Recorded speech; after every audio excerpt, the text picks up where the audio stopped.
trip down the floor for Virginia already in the books. Wofford looking for their first to that end, and you get a look at Rose, who is the premier performer and ball handler. Kicks this out. Well-established, very physical Virginia squad. Clark to inbound. After the first personal called on Heiss, who had the original Wofford bucket. Talked about the break, the exam break that they just came off of in Spartanburg, as timely in an effort to get everyone healthy. On the McDonald's High School All-American, two-time Virginia Player of the Year. Playing right here at home, and true from an assist standpoint today. To just one of the last 7 shots going down for Wofford. And here's Virginia, look from the corner, and that'll rattle home. There is McGhee again. Saw a snapshot right there of her toughness and tenacity, and it results in a fruitful Wofford possession. Wofford being led by India Clark, the Alaska native, also in her freshman campaign. Laura Johnson averaging in double figures with 11.1 per contest, also right at 5 assists, and that's a category where she has shined already today. How about this? To come into an environment like this today, trying to do something that has never been done in the history of the program, and that is beat an ACC opponent, just the one Power 5 win all time after one period of play.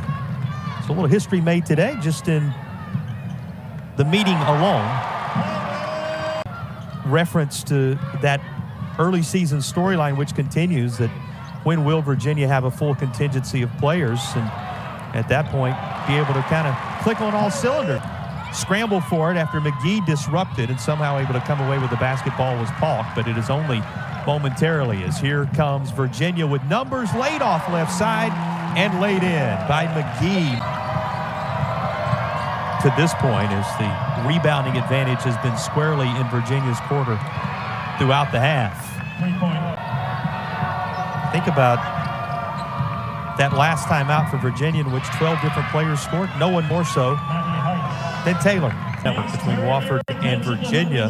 Terriers going nowhere in the early stages. 1 o'clock tip in this one, as Virginia welcomed in Wofford for the first time. Tony Bennett and company in action. 22nd ranked team in the country will take on Northeastern, as Taylor now has her first from the floor to go along with that free throw earlier. And the lead 6 for Virginia. Answer on the other end is Paris Clark. And an answer on the other end, the lead being in Virginia's hands for now over 29.5 minutes.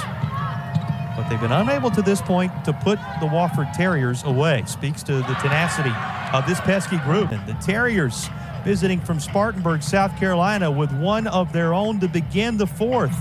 And it's, as Virginia knows all too well, challenged from a depth standpoint with a limited number of bodies, 9, at times 8 to work with along the way.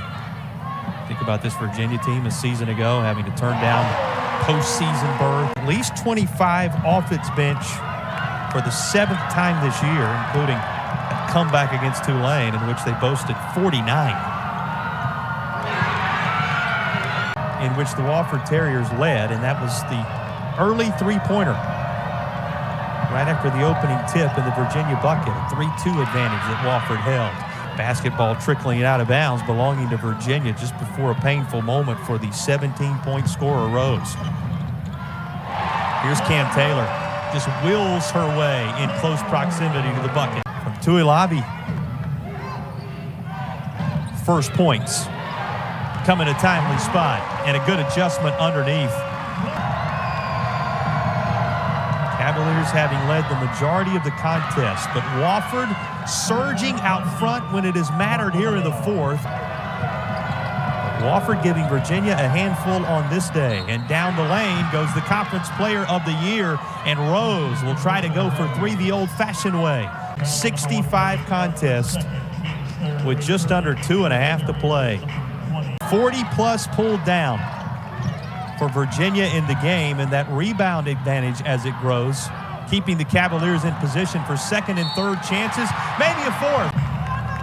Paris Clark fights for interior positioning. Wofford team that has led more than once here in the fourth.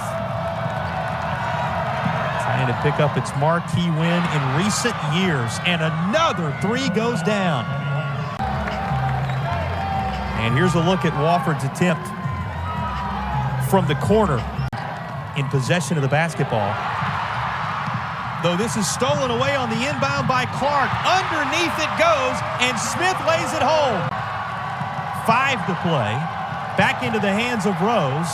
She'll take the shot, banks it off the glass as time winds down, and Wofford takes the lead 71-70. Greatest to ever wear the Terriers uniform. Here is the Southern Conference Player of the Year. You know they were looking to work it back into her hands.